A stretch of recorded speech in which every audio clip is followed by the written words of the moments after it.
Ağolu Otomotiv'in sahibiyim. Yaklaşık 30 yıldır sanayide çalışıyorum. 12-13 yıldır kendi iş yerimi işletiyorum.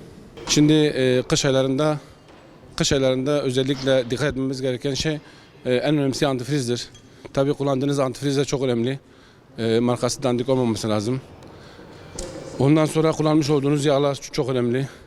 Kış aylarına girdiğiniz vakit bunları kesinlikle yaptırmanız lazım. Aracın kış lastiği olsun, motor yağı olsun, filtreleri olsun, antifrizi olsun. Bunlara çok dikkat etmek lazım. Aksi takdirde, bakılmadığı takdirde motorunuz buz tutabilir. Çok daha yüksek maliyetlere patlar size.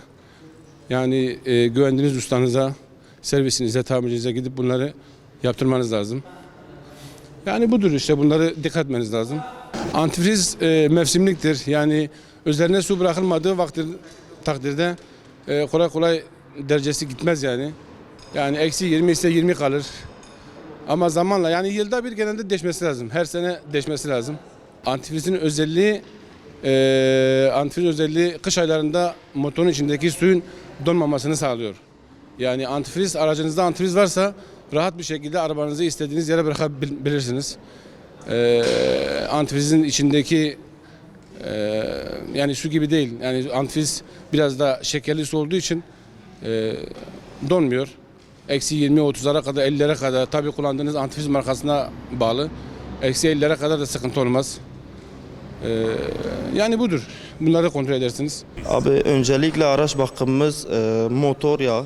Ondan sonra antifriz, malumunuz antifriz kışın donma sıkıntıları oluyor. Öncelikle yağımızı güzelce bir bakımını yapmamız lazım. Lastik hava basınçlarıdır. Kışlık lastiklerimize dikkat etmemiz lazım. Antifrizimize dikkat etmemiz lazım. Şimdi antifrizlerin derece farkları var. Malumunuz havalar gitgide soğuyor. Bu soğuma etkisinden dolayı motorlarımız donma etkisi oluyor, donma sıkıntıları oluyor. O donmalardan dolayı bu sefer bloklarımız çatlama oluşuyor. Onun için antifrizimize dikkat etmemiz lazım. Motor yağ bakımlarını zamanda yapmamız lazım. Kışlık bakımlarımızı zamanda servisimize götürmemiz lazım. Onun dışında da yani sürekli yağını, suyunu kontrol etmemiz lazım ki çünkü bu araçlar can taşıyor. Dikkat etmemiz lazım. Bakımı yapmamız durumunda yağımız zamanla gitgide katılaşıyor. Motorun içinde kurumlaşma oluşuyor. Motorlarımız yatak sarıyor. Bu sefer problemler oluyor. Yani örnek veriyorum 1000 lira 1500 liralık maliyet ise 50.000 liraya kadar da çıkıyor. Onun için yağlarımızı zamanda yapmamız daha uygun olur. Sürekli yollarda kullandığımız araçlar. Lastiklerin hava basıncıdır. Örnek veriyorum şimdi lastiklerin belli bir derece şeyleri var. Nasıl söyleyeyim? Belli bir dereceleri var diyelim. O derecelere dikkat etmemiz lazım, hava derecelerine. Hani çünkü yolda gidiyorsun. Birden derecesi bir tarafın düşük, bir tarafın yüksek. Arabanın yanına yatma ya da ne bileyim yoldan çıkma ya da SP'yi devreye sokmama, sağa sola gitme sıkıntısı var.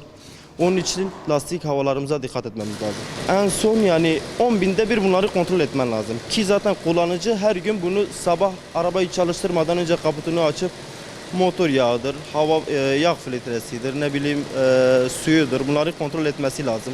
Lastik basınçlarını en kısa bir lastik servisine başvurup o lastiklerin hava basınçlarını kontrol etmesi lazım. Yani bunlar. Onun dışında da zaten aksi fazla bir durum oldu mu onu da en yakın ustaya götürüp yani onu kontrol ettirmesi lazım. O doğru değil abi. Lastiklerini hava net olacak. Kışın kar yağdığı zaman da zincirlerimizi takacağız. Maksat hani sonuçta can taşıyor. İnsan bilmiyor. İnsanlık hali, kul yapısı. Onun için ona da dikkat etmemiz lazım. Hava basınçlarının yüksek ama zincirlerini de muhakkak taksınlar yani.